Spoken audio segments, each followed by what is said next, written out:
3 minutes remaining. Wamar waits for Raul.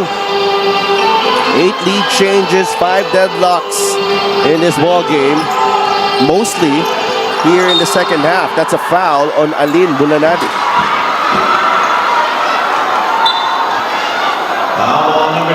Oh, Vic Manuel. Right there, as it was a dribble handoff action.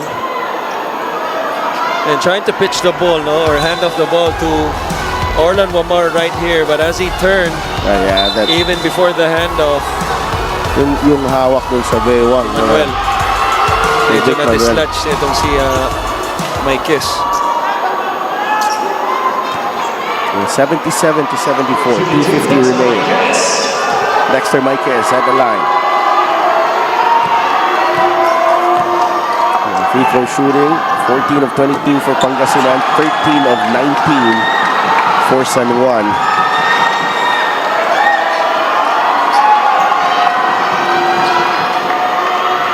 Dexter Maikis, meron na siyang 4 na puntos and 10 rebounds. Splits his free throws, 2-point game. Heatwaves in the lead.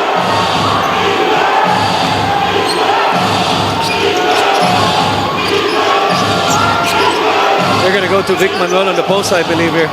Against Raul Soyud. Mataas yung tanggap ni Vic. Pero si Raul nandun. Manuel trying to beat Soyud off the bounce, and he draws the foul on Raul Soyud. Vic Manuel, he is strong going to his right, but at the same time, when he goes baseline on the left side, as he got the ball right up at the wing area, he loves to finish with that inside hand, like scooping it in. The problem was, etong si Soyud, binuksan niya yung depensa, but a good read by Vic Manuel, attacking the lead foot netong si Soyud and getting to the line. That's not Cosejo right there. 18 points already for Vic Manuel. 19 right here. Well, hindi pwede that lalagpas itong playoffs na to without a Vic Manuel signature game, and this is turning out to be his signature performance here in this do-or-die game against San Juan. Yeah, he just has to finish it off with a win for his team. Wamar Panganiban, the extra pass. Gamboa for 3. Another stop for Pangasinan as Mabulak secures the defensive rebound. That's 9 rebounds for Mike Mabulak. Manuel against Raul Soyud. Soyud with the steal. Panganiban.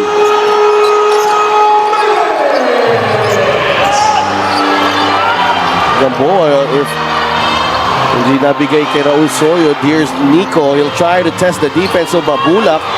Off-balance shot. That doesn't work. Mabulak. Milking a bit of, milking some clock here. 1.5 minutes remaining. Maguliano to Mabulak. 6-point lead for Pangasinan. Mike Mabulak coming alive in the second half. And Nico Panganiban failed to go down. Yeah, hindi siya nakabalik. Halos 10 segundo siya. Yeah, what a pass. Sa baseline. That's because the Heatwaves had all the advantage, 5 versus 4, for about 10 seconds for this play. Kaya napilitan, tumawag na timeout. Ito si Coach Alex. 6-point lead, 1:31 remaining. Tagad dito, mag-goals ka lang. Tagad, goal screen. Baka maganyan, goals dito, pero kung meron, go. Kung wala, cut, ito tayo. Okay? Hindi na quick 3 or quick 2. Quick 3 or quick 2.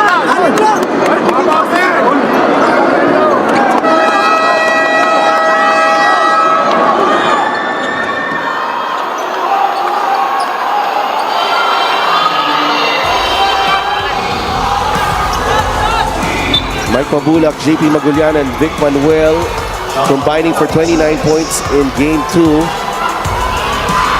They've been superb here in this do-or-die game.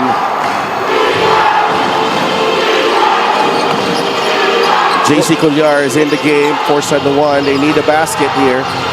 AC Soberano, Wamar not involved again, but Gamboa cuts the deficit to 4, 81 to 77. At that time, the empty corner happened on the right side of the floor, and you're right, Wamar didn't even touch the basketball that time. San Juan able to score with that short pop by Gamboa. Bulanadi, Collier sticking close to him. There's a pick. Alin with a jumper, short. Bulanadi, the loose ball ends up with Wamar. Here's Gamboa. Finds Soberano. Nandun si Gabo. Wamar arrives for the 3. Good! San Juan pulls to within 1 after the 3 from Orlan Wamar. He was late getting back, Christian. Right. He didn't plan to go down, thought that something would happen, but Soberano didn't like what he saw. And as soon as he pulled it back, Orlan Wamar sprinted to the open spot. Again, good recognition by Gamboa on that cross-court pass. 81 to 80. 47.4 seconds remaining. A lot of people thought that this was a done deal. Pero it's a 1-point lead.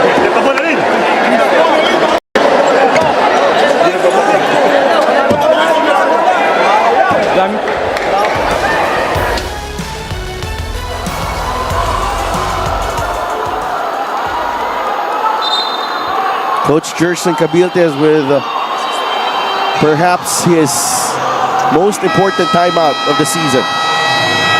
Alin Bulanadi missing that jumper. He's now 4 of 17 for the ball game, 15 points. The 5 on the floor for Pangasinan, Maguliano, who will inbound. Mabulak, Bulanadi, Gabo, and Vic Manuel. Aldrich Ramos is coming in for JC Collier. Magdidepensa for San Juan, Gamboa, Ramos, Maiques, Alforque, and Wamar. 14 on the shot clock. With this possession right here with 14, assuming there's no offensive rebound, babalik pa ang bola sa Pangasinan. What's important for San Juan is that even if Pangasinan makes a basket, importante hindi 3 points. Manuel, the turnaround shot! He gets the bounce. And Pangasinan will also get the ball back. Right. And I like what Coach Jerson did. Sometimes you do not have to overthink things.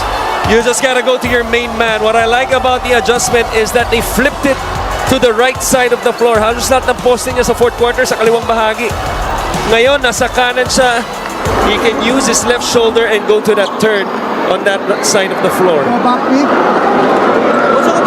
Hindi. Back pick. Sila mo na ito agad, ha? Okay, kung wala, let's go zoom right away. Zoom kay Rami. Bigyan mo ito ng player. Bigyan mo ito ng player si tapos dito. Okay? Pag meron kay Juan, Kay Rami. Wait to, or pag yung post, ito, bigay mo post.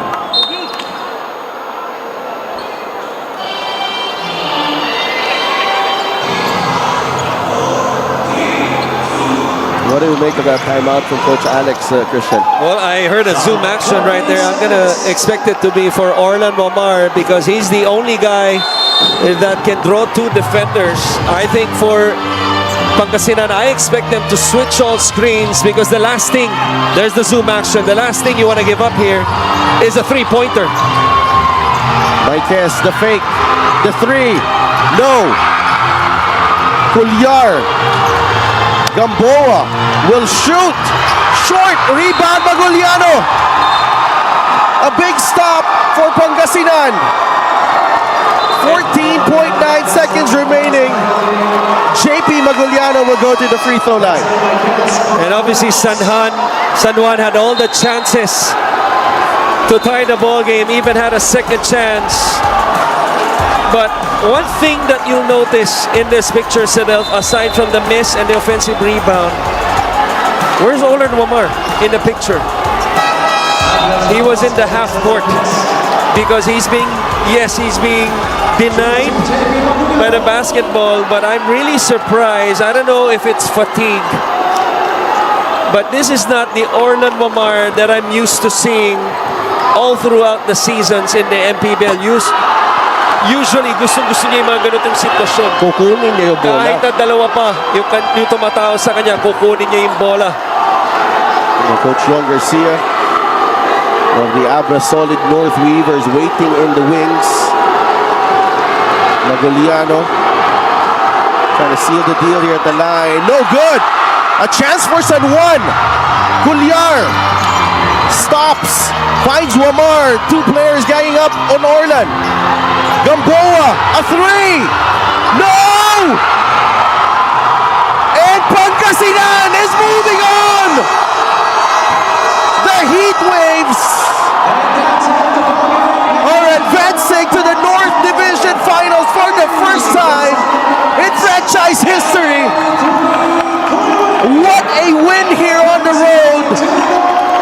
The Pangasinan Heatwaves take down the perennial North Division finalists in the San Juan Knights. They dodged a bullet with that three-pointer from Arvin Gamboa that did not go in. But his head Gabo, Jerson Cabiltes, Mike Mabulak, Jay Collado. It's been a while since they've tasted this.